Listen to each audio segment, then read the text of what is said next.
네, 깨달음의 역사 5번째 시간입니다. 지난 시간에 이어가지고 계속 강의를 하겠습니다. 무아에 대해서 지금 이야기하는데, 무아와 진화에 대해서요. 결국 석가모니의 무아론은 뒤집으면 진화론이 된다는 거죠. 다만 진화가 있느냐 없느냐의 문제인데, 이 몸 보고 이렇게 되라 하니까 그게 안 되더라. 이 몸 보고 이렇게 되지 마라 하니까 그게 안 되더라. 그런 이 몸은 내가 아니다. 나는 이 몸이 아니다. 라는 말하고 통하죠.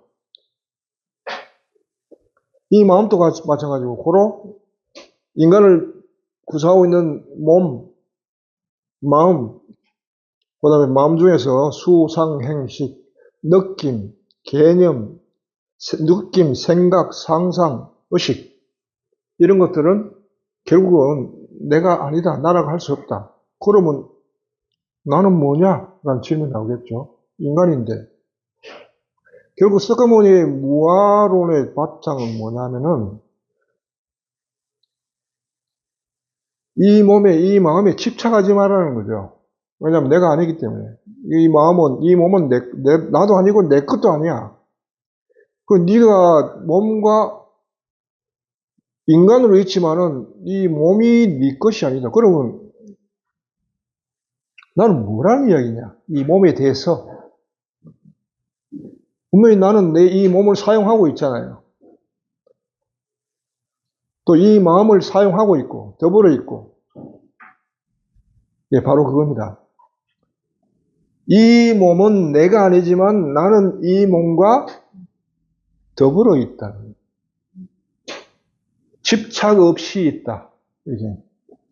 몸이 나다, 나의 것이다는 생각 없이 나는 나와 함께 한다. 나는 이 몸과 함께 한다는 거죠. 이게 무집착이 문제예요. 무아는 나랑 함께 하는데 집착 없이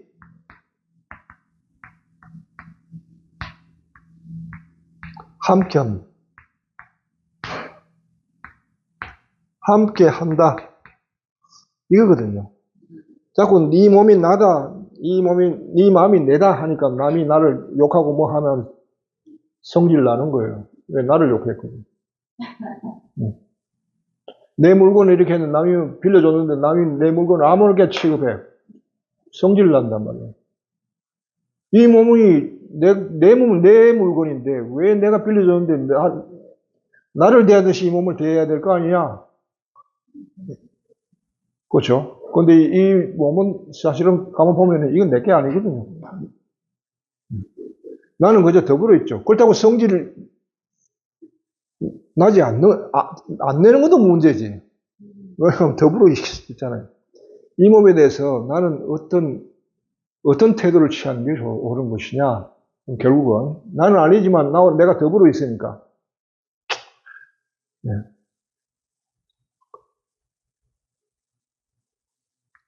이걸 다른 말로 하면요. 어디에도 머물르지 마라. 머무름 없이 머물러라. 이런 말이죠. 나와 인간으로 있대. 인간의 어디 색수상 형식 어디에도 머무름 없이 머무르면 집착이니까요. 없이 함께하라. 머무름 없이 함께하라.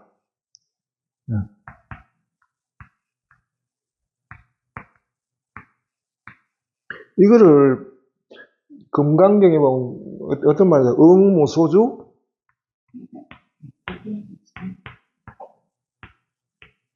이생기심. 이런 말이 있어요. 사국의 중에 들었는데 마땅히 어디에도 머무름 없이 그 마음을 내라. 이런 뜻입니다. 어떤 일을 할 때 유체이탈을 치고는 뭐 되든 말든 나는 아무 상관없어 이게 아니고 그 문제에 관여를 하되 집착 없이 관여하는 거예요. 네. 이게 무하거든요. 이게. 응무소주 이생기심 하는 이게 이 응무소주 하는 거 머무름 없이라는 이걸 뭐라 하냐 이걸 공이라고 합니다. 공.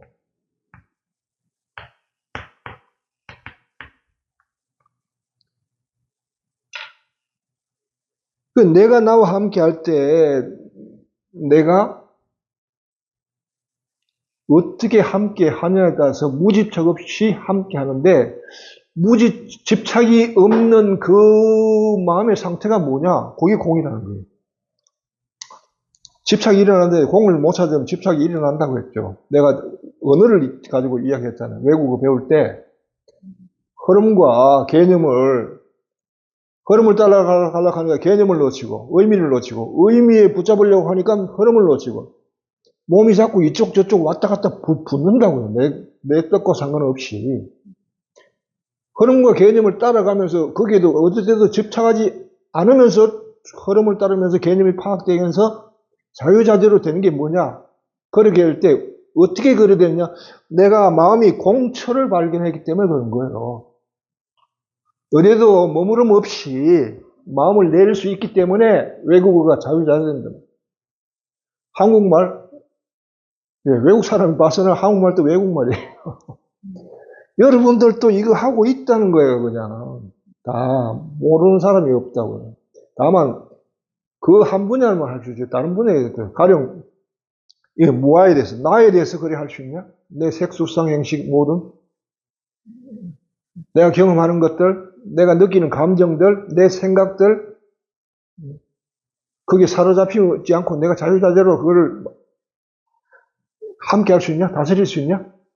라고 할 때 안 그렇잖아요. 여러분 기억 속에 때로는 기억에 사로잡혀 있고 때로는 과거의 상처에 사로잡혀 있고 트라우마가 있고 어떤 생각이 있는데 생각에 붙잡혀 있고 예? 그렇잖아요. 집착이 자꾸 일어나니까 그게 문제예요. 집착 없이 자기를 이 몸뚱아리를 자유자재로 써보라는 거예요. 그게 무아의 뜻이거든요, 사실은. 무아에 대해서 사실은 여러분들이 일상생활에서 많이 하고 있다고 보면 가수들이 노래할 때 그 노래를 잘하고 못하는 차이 뭐냐면 잘하는 가수는 항상 공처에 머물면서 노래를 할 줄 알아요. 공을 머물면서. 가수들 노래 한번 시키는데 그냥 하는가 보세요. 딱 잡고 자기가 딱 감정 딱 잡고 몰입 딱 딴 상태 노래하잖아요. 잘하는 사람은. 그걸 언제 어디서 시켜도 그걸 딱 잡을 줄 알아야 됩니다.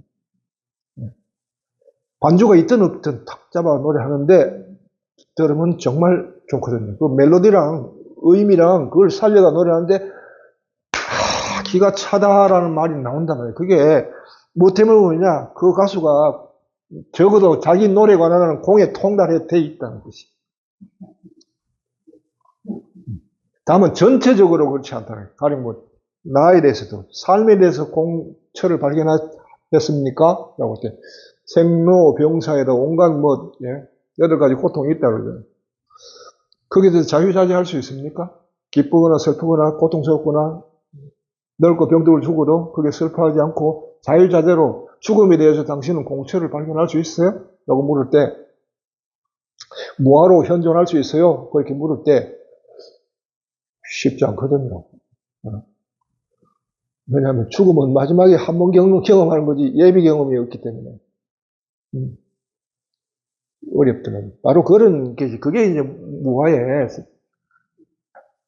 실제 그 석가모니가 이야기한 무아의 참된 모습이에요.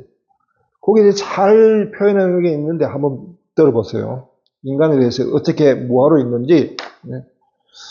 이 수레의 비유경이라는 건데 이게 상유타 니카에 나오는 겁니다. 수행자들이요. 3가지 원리를 갖춘 수행성은 바로 현세에서 즐겁고 기쁘게 지낸다. 모든 번뇌의 소멸의 근본이 되는 것도 그것으로부터 시작한다. 3가지 원리란 무엇인가? 감각 능력의 문을 수호하는 것. 첫째. 2번째. 음식을 먹을 때 알맞은 분량을 아는 것. 셋째. 깨어있음에 전념하는 것. 이 3가지란 거예요.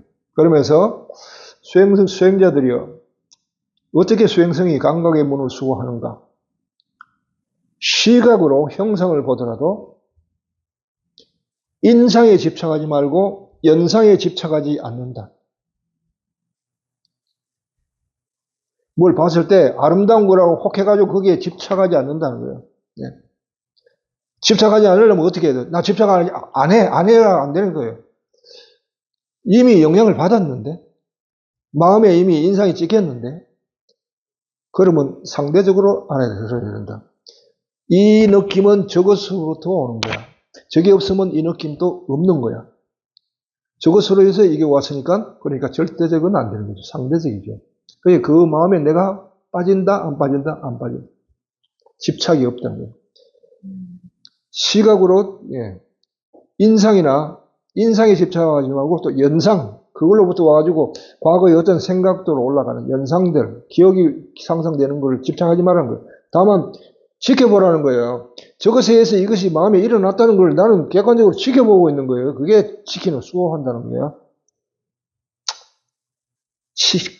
그가 시각 영역을 이렇게 제어하지 않으면 그는 원인으로 탐욕과 불만의 악하고 불건전한 것들이 그를 공격할 것이기 때문에 내가 그렇게 하지 않으면 이 마음이 여기 들어와가지고 이미 나는 그 마음에 영향을 받아요. 그래가지고 마음이 우울해지든지 들뜨든지 그러면서 과거를 연상해가지고 과거에 또 기억 때문에 우울하든지 들뜨든지 한단 말이에요. 이미 영향을 받아버린다.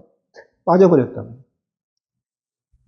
그는 그렇게 제어하기 위하여 노력함으로써 시각 능력을 보호하고 시각 능력을 수호한다. 결국 뭐예요? 공의 사랑을 무아로 현존하라는 것은 네가 네 자신의 수호자가 되라는 거예요. 감각의 수호자가 되고 느낌의 수호자, 시각의 수호자가 되고 청각의 수호자가 되고 후각의 수호자가 되고 이 감각에 대한 거죠. 촉각의 수호자가 되고 그렇게 해서 비유를 이렇게 들었어요. 수행자들이요. 마부가 수레에 올라 왼손에는 줄을 잡고 오른손에는 모리 막대기를 들고 그가 원하는 대로 마음대로 앞뒤로 몰듯 수행자들이요. 이와 같이 수행성은 6가지 감각 기능을 수호하기 위해 배우고 제어하기 위해 배우고 길들이기 위해 배우고 고요하게 하기 위해 배운다. 수행자들이요. 이와 같이 수행성은 감각의 문을 수호한다. 자기 자신의 수호자가 되라는 거예요. 어디에도 머무름 없이 자기와 함께하라. 함께해서 뭐 하는데? 수호자가 되라는 거예요. 문지기가 되라는 거예요. 수호자가 되라. 성경 보면 문지기란 말 나와요. 보면 예수님이 문지기에 대해서 누구든지 나보다 먼저 온 자는 도둑이며 강도다. 문지기는 주인의 목소리를 들고 알아듣고 문을 연다. 그러나 주인이 아니면 문을 닫는다. 수호자가 하는 역할이 그 역할이에요. 무아는 뭐예요? 무아는 수호자 역할이라는 거예요. 수호자. 언제까지? 주인이 올 때까지 지키는 거예요. 수호자. 잘 지키고 있으면 진화가 드러날 거란 말이에요. 그리고 진화로부터 칭찬을 받을 겁니다. 그 역할이 무아가 하는 일이에요. 수행자가 하는 일이라고. 수행자가 진화를 체험할 수는 없죠, 직접. 진화는 드러나야만 체험되는데. 그런데 무아가 되면은 진화는 경험되게 되어 있단 말이에요. 왜? 요철성 때문에. 무아일 때 진화가 드러나는 거죠. 감춰지면 드러나게 되죠.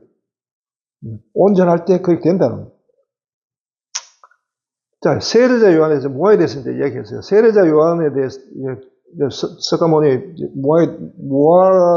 무아가 궁극적으로 어떤 걸 석가모니께서 원했는지 얘기했고, 그럼 세례자 요한과 이제 석가모니의 비교, 무아에 대한 비교를 한번 얘기해볼까요? 이 재밌는 이제 분야에 있는데, 세례자 요한을 두고 이사야가 이런 이야기했죠. 광야에서 외치는 이의 소리. 너희는 주님의 길을 마련하여라. 그분의 길을 곧게 내어라. 골짜기는 모두 메워지고 산과 언덕은 모두 낮아져라. 굽은 것은 곧아지고 파진 곳은 평탄하게 되어라. 골짜기 귀는 메워지고 산과 언덕 이거는 푹 들어간 거죠. 이거는 푹 올라온 거죠. 예? 9번 거. 이거는 이렇게 삐뚤어진 거죠. 이렇게. 파진 거. 평탄하게. 어디 이렇게 움푹 이렇게 파지고 뭐 이렇게 뭐 이래 된 거 있잖아요. 이거는 메워져라는 거예요. 이렇게 해가지고 메워져라. 이거는 깎여라. 깎여서 이렇게 되라. 이것은 이렇게 되라. 이것은 평탄하게 되라. 예. 결국은 뭐예요? 이걸 메워지면 이렇게 되죠. 다 곧고 평탄하게 되라. 이게 광야에서 외친 이의 소리. 준비하는 거예요. 그리하여 모든 사람이 하느님의 구원을 보게 하라. 지나가 오기 위해서 길을 닦아라. 어떻게 닦아라? 이런 식으로 닦아라. 비슷한 내용을 볼까요? 석가모니의 공에 관한 짧은 경에만 나오는데요. 공에 관해서 석가모니 이야기하면서 이렇게 얘기합니다. 안한다여. 더 나아가 비구는 사람이라는 인식을 끊고 숲이라는 인식을 마음에서 끊고 땅이라는 인식 하나만 집중한다. 제 이야기는 뭐냐 하면은 지금 숲에 있어요. 제자랑. 숲에 공이 뭡니까? 하고 물었을 때 공은 여기에 없는 것이 공하다. 여기 있는 것은 있는 것이 존재하는 것이다. 저 마을에 있는 저 소리, 사람들은 여기에 없다. 그러므로 저 마을의 사람과 소리는 여기에는 공하다. 그러나 너와 내가 있다. 비구, 너가 있다. 그 다음에 여기서 또 사람을 지으면 어떻게 될까? 사람을 지으면은 여기에 대해서, 이 숲에 대해서 사람은 공하다. 그러나 숲은 있다. 이렇게 지어나가는 거예요. 그러면 이제 숲을 지어봐. 숲을 지으면 어떻게 될까? 숲을 지으면 곤란해. 숲을 지으면 뭐가 남나요? 숲을 다 밀어버렸다. 그럼 땅이 남죠. 근데 그 땅이 평평하지가 않죠. 물퉁물퉁할 거 아닙니까? 올라간 데 있고 내려간 데 있고 올라간 데 있고. 거기에 대해서 얘기를 합니다. 땅이라는 인식 하나에만 집중해. 안 한다요. 마치 100개의 막대기로 소가죽을 펴서 주름이 없듯이 비구는 솟은 곳은 깎고 움푹 꺼진 곳은 메우고 강과 골짜기, 그루터기, 가시덤불, 산과 울퉁불퉁한 곳을 마음에서 끊어내버려요. 쉽게 말해서 마음은 평평하게 하는 말은 똑같아요. 똑같은 말이 나오죠 지금. 산과 언덕이 나오고 골짜기가 나오고 산과 언덕이 나오고 골짜기가 나오고 굽은 곳, 움푹 파인 곳이 나오고 울퉁불퉁한 곳이 나오고요. 다 나오죠 이런 얘기가. 이런 것을 평평하게 하라. 어떻게 하라? 소가죽이 이렇게 있다 합시다. 이렇게. 막대기를 꽂아라는 거예요. 막대기. 여기에 꽂고, 여기에 꽂고, 여기 꽂고, 여기 꽂고, 여기 꽂고. 몇 개를? 100개를 꽂아라. 100개. 100개 막대를 딱 꽂으면 판판하게 펴지잖아요. 마음을 그렇게 하라는 거예요. 이게 뭐냐 하면 공으로 들어가는 거예요. 공을 찾아 들어가는 마음의 사랑, 공을 향해서 들어가는 수련이에요. 이렇게 하고도 이 판판하지? 그러면 판판한 땅이 있을 거 아니야? 그럼 그 땅을 없애봐. 그 다음 뭐가 남지? 땅이 없어진 거잖아. 공이 남잖아. 허공이 남잖아. 없잖아. 그게 공이잖아. 근데 공은 뭐야? 대상이 없어진 거잖아. 그럼 공에 대한, 이게 공이다는 인식은 있지. 대상이 없어졌다는. 그 다음에 공무변처 없애. 그 다음에 인식이 있지? 너 인식까지 없애봐. 대상 없애고 인식 없애. 그러면 대상도 없었고 인식도 없으면은 그 다음 남는 게 뭐야?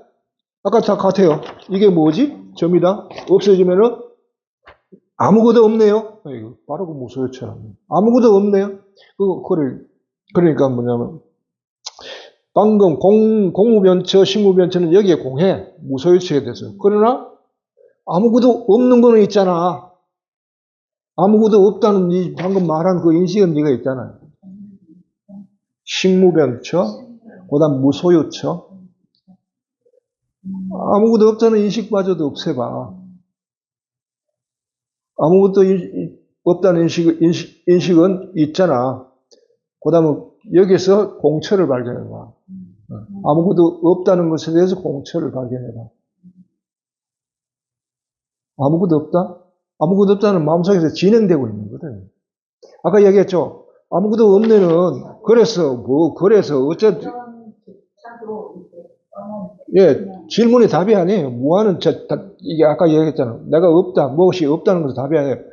무엇이 없는 것이 무엇이 내가 답이단 말이에요. 그럼 아직까지 진행 중이니까 계속 마음은 흐르잖아요. 흐름이 계속 있단 말이에요. 질문은 계속되고 아직 천은 발견되지 않은 거죠. 그 다음에 이제 비상, 비비상처. 어떨 때 보면 있는 듯하고 어떨 때 보면 없는 듯하고 헷갈린단 말이에요. 아무것도 없으니까 아무것도 없는 듯하고 편안하긴 한데 그래도 뭔가가 완전한 딱 떨어지는 그건 아니거든요. 비상, 비비상처 거기도 공해봐. 공처를 발견해봐. 다 없어졌어요. 근데 표상이 없어. 아무것도 없어. 아무것도 없는 마음이 있는데요. 그 아무것도 없는 표상 없는 마음 편안하지? 근데 그거 여기까지 앞에서부터 쭉 해가지고 그거 만들어진 거잖아. 네가 의도해서 만든 거잖아. 만든 거는 영원하겠어? 아닌데요? 그럼 아직도 영원하지 않네. 공처를 다시 발견해봐. 라고 계속 나가다 보면 나중에는 다 끊어진 하나의 텅 빈 마음이 머무는 처가 나온다는 거예요. 그거를 보기 위해서 마음 바탕이라고 하고 공이라고 한다는 거예요. 네. 삶에서 공처를 발견해봐. 이게 가장 어려운 문제죠, 사실은.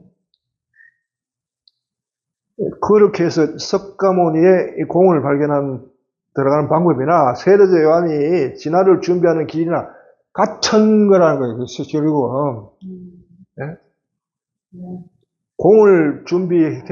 공처를 발견해 들어간 거나 진화를 준비해 가는 길이 같은 거. 그럼 결국 진화를 준비해 가는 그 길은 뭐예요?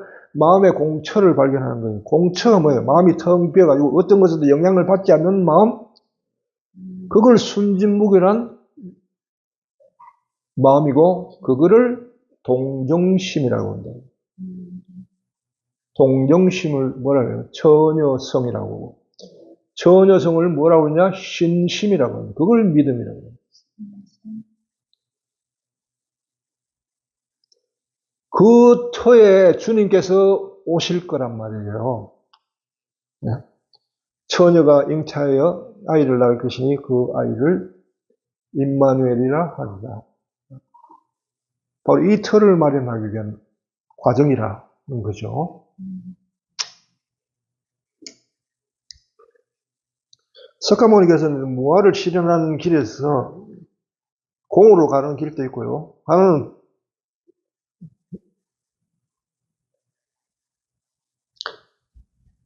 중도로 가는 길도 있어요. 그래서 그걸 색계 사선정이라고, 방금 이야기하는 무색계 사선정이라고 하는데, 사실은 무색계 사선정, 이거는 불교의 전통적인 건 아니에요. 왜냐하면 석가모니도 이걸 배웠거든요. 그 스승으로부터 배웠단 말이에요. 이게는 브라만의 것이라고 얘기해 주셨죠. 석가모니가 깨달은 것은 색계사선. 요거는 독자적인 거라고 하셨죠. 중도를 통해서 들어가는 방법인데, 무색계로 쭉 들어가는 것은 삼매로 이끌죠.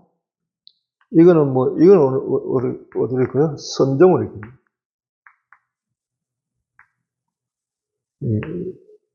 이런 차이가 있습니다. 색계사선정에 관한 것도 결국은 무아실현이에요. 무아실현. 결국은 세계사선정의 네 번째 단계는 무아실현에 있어요. 하는 방법도 첫째가 뭐고, 첫째 단계가 뭐고, 둘째 단계가 뭐고, 셋째 단계가 뭐고, 넷째 단계가 뭐고 하는데, 그거는 다음에 한번 설명하고요. 지금은 좀 주제랑 좀 곁다리니까. 자, 이렇게 해서 두 가지를 비교해 봤어요. 그러면 이제 진화의 길과 무화의 길이 있는데, 무화의 길이 있고 진화의 길이 있는데, 실제로 그리스도 안에서 진화의 길과 무화의 길이 둘 다 서여요. 그 대표적인 것이 얘가 뭐냐 하면 마리아와 마르타 나오는데, 한번 봅시다. 어떻게 써 있는지. 루카복음 10장 38절 보면 납니다.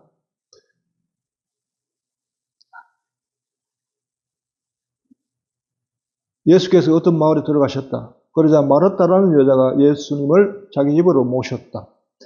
마르다에게는 마리아라는 동생이 있었는데 마리아는 주님의 발치에 앉아 그분의 말씀을 듣고 있었다. 마르다는 갖가지 시중을 드는 일로 분주했다. 그래서 예수님께 다가와 주님, 제 동생이 저 혼자 시중 들게 내버려 두는데도 보고만 계십니까? 저를 좀 도우라고 동생에게 일러주십시오. 라고 말했다. 그러자 주님께서 마르다에게 대답하셨다. 마르다야. 너는 많은 일을 염려하고 걱정하는데, 그러나 필요한 것은 한 가지뿐이다. 마리아는 좋은 몫을 선택하였다. 그리고 그것을 빼앗기지 않을 것이다. 여기 보면은, 이걸 과거에는 마르다는 관상을, 마리아는 활동을 이렇게 이야기했어요. 카톡에서. 주님의 발치, 마리아.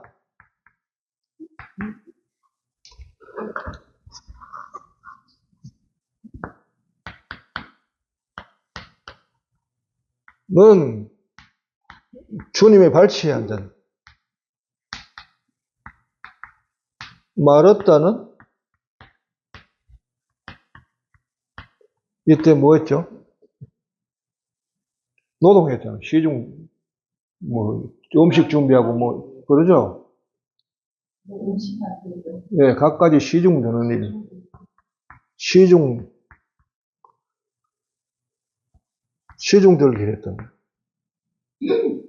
과거는 이거는 관상 생활을 대표하고, 이거는 활동을 대표하는데, 관상이 활동보다 수승하다. 이런 식으로 얘기했다고요. 근데 이 말이 그 말이 아니거든요.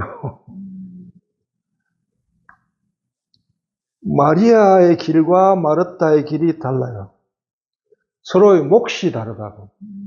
예수님은 마리아가 좋은 몫을 택했다 하지, 마르다 보고 마리아가 너보다 좋은 몫을 택했다고 얘기하지 않았죠. 마리아는 마리아의 몫이 있어요. 자기 몫이 있어요. 마르다, 너는 네 몫은 뭐한데? 이거예요. 네 몫은. 네가 많은데 신경 쓰는데, 마리아는 이 몫을 택했다. 그럼 네 몫은 뭐냐? 얘는 자기 몫을 차지하지, 너는 네 몫을 못 차지하고 있네? 라는 뜻이에요. 그럼 마리아의 몫은 뭐고 마르다의 몫은 뭐냐? 마리아의 몫이 바로 진화의 길입니다. 진화를 직접 진화의 길. 마르다의 몫은 무화의 길이에요. 서로 길이 달라요.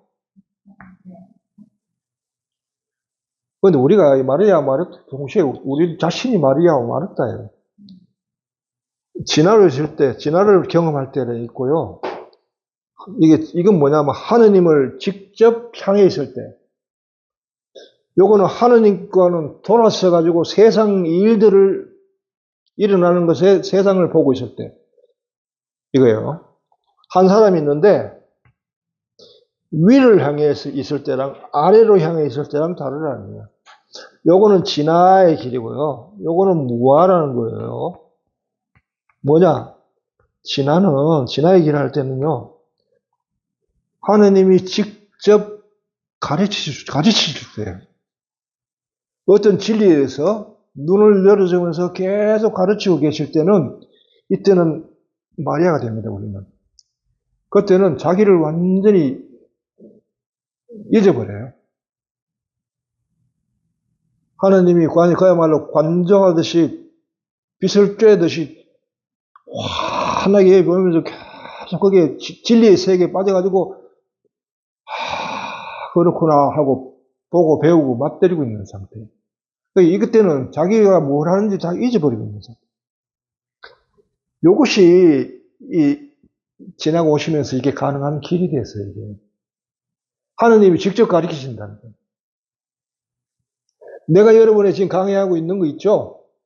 다 여기서도 나온 거예요. 내가 마음대로 하는 거예요. 당신이 비춰주시고 이렇게 알려주시는 거, 열어서 보여주신 거. 물론 내 말이 서툴러가지고 더 잘 표현을 못하지만은 나름대로 표현하려 애쓰지만은 본 걸 이야기하는 겁니다. 지금 이것이고요. 진리에 관해 있을 때는 우리는 마리아가 되는 겁니다. 그런데 세상 일을 상대할 때는 마르타가 돼야 되는데 마르타는 자기 몫을 못 찾아요. 왜? 이 무아락한 게 뭐냐면은 지금 마르타가 뭘 못하는지 보세요. 자기 일을 하면서 마리아가 주님 발치에 앉아서 하는 모습을 보면서 뭐가 생겼어요? 속에서. 예. 이 무아는 대상이 있죠. 무아는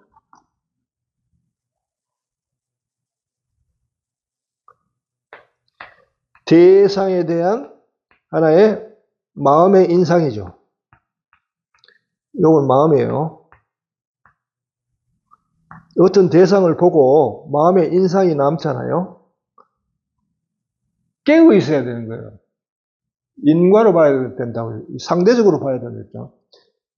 마르다가 자기 일을 하면서 자기는 중요한 일은 마리아가 다 차지하는 것 같고 자기는 허드렛 일을 하는 것 같고 슬프고 좀 서운하고 질투도 나고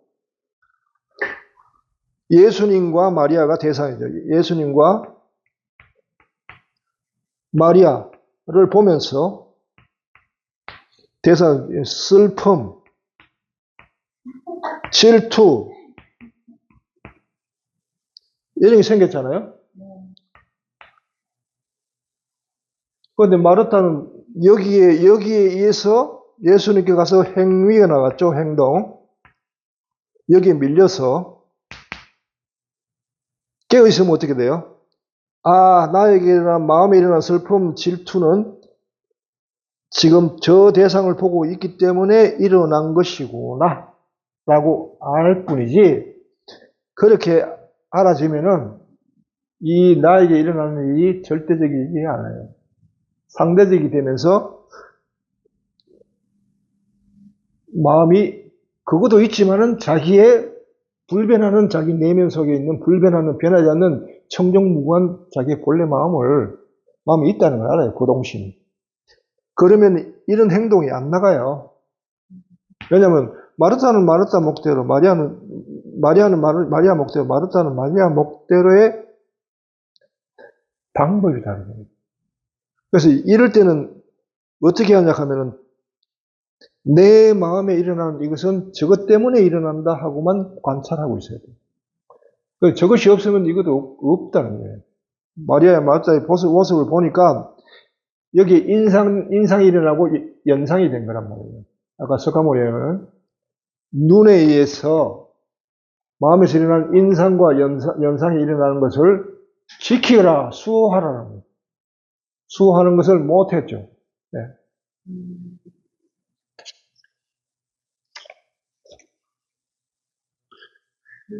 시각으로 형상을 보더라도 그 인상에 집착하지 말고 연상에 집착하지 않는다.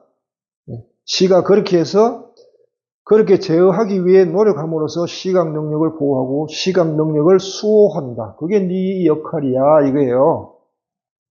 마르타한테 예수님이 한 일은 마르타 정말 중요한 건 하나뿐이야. 마리아가 지금 하고 있는 이야기가 그 일이 아니에요. 그 말이 아니란 말이에요.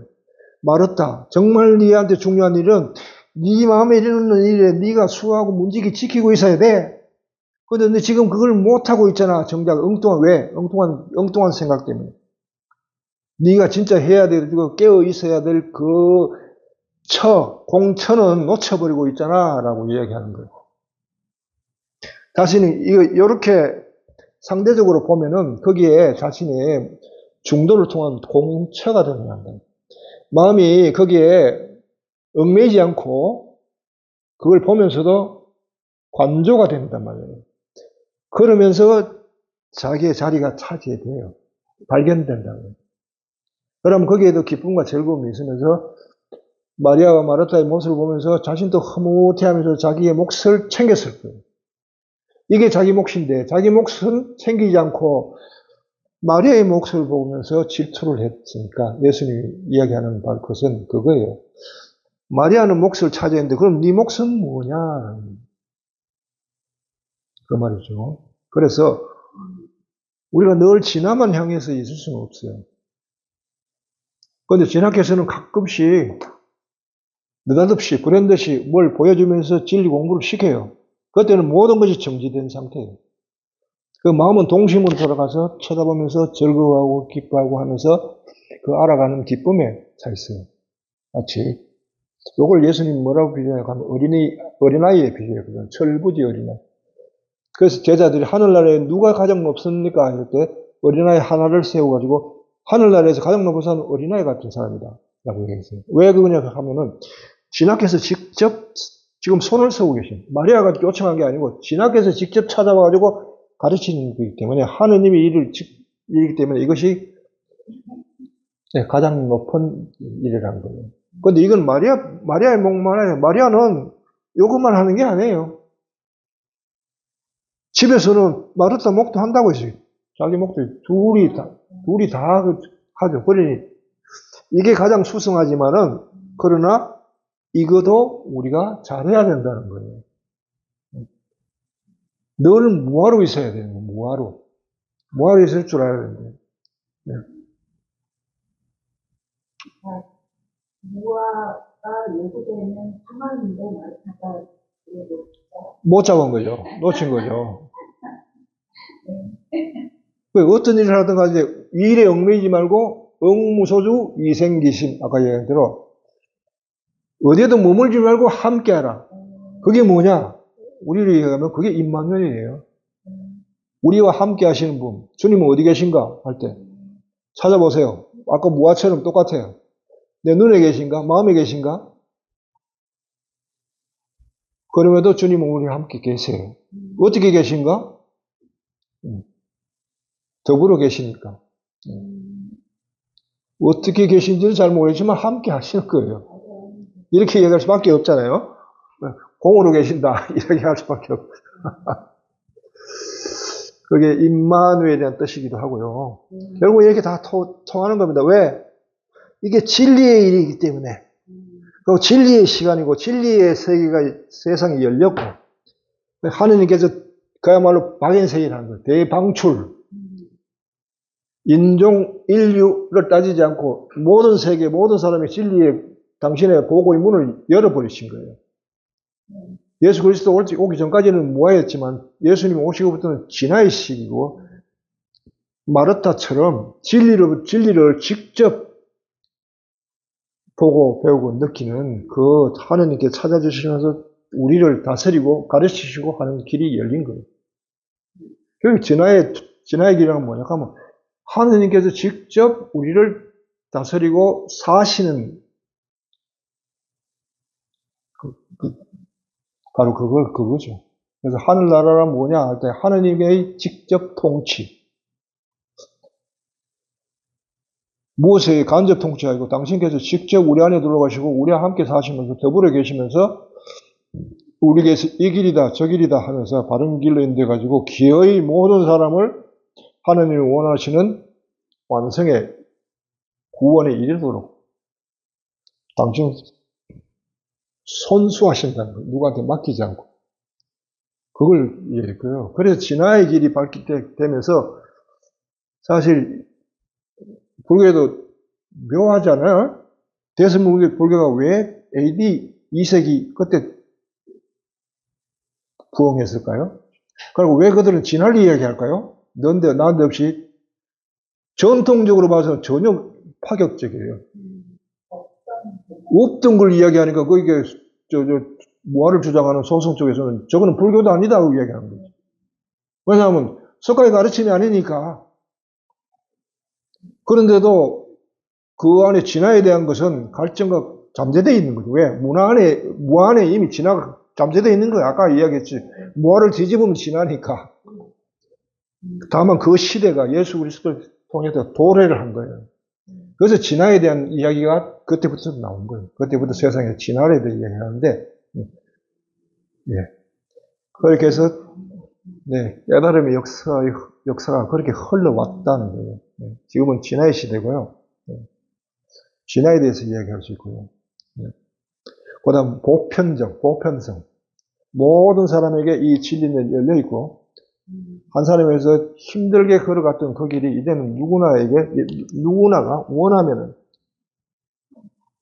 예수와 인연을 닿은 사람, 예수를 믿는 사람에게는 성령의 선물을 받도록 그렇게 예수께서 와가지고 그걸 이루셨어요. 당신의 죽음으로 해가지고 어둠을 없애고 죽음을 없애버림으로써 누구나가 그 평탄한 하나님과 인간을 갈라놓는 두 개의 원수를 없애버렸어요.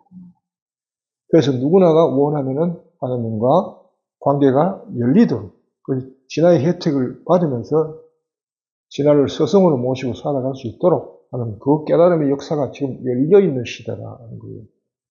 특히 요즘 시대는 더합니다. 예. 네.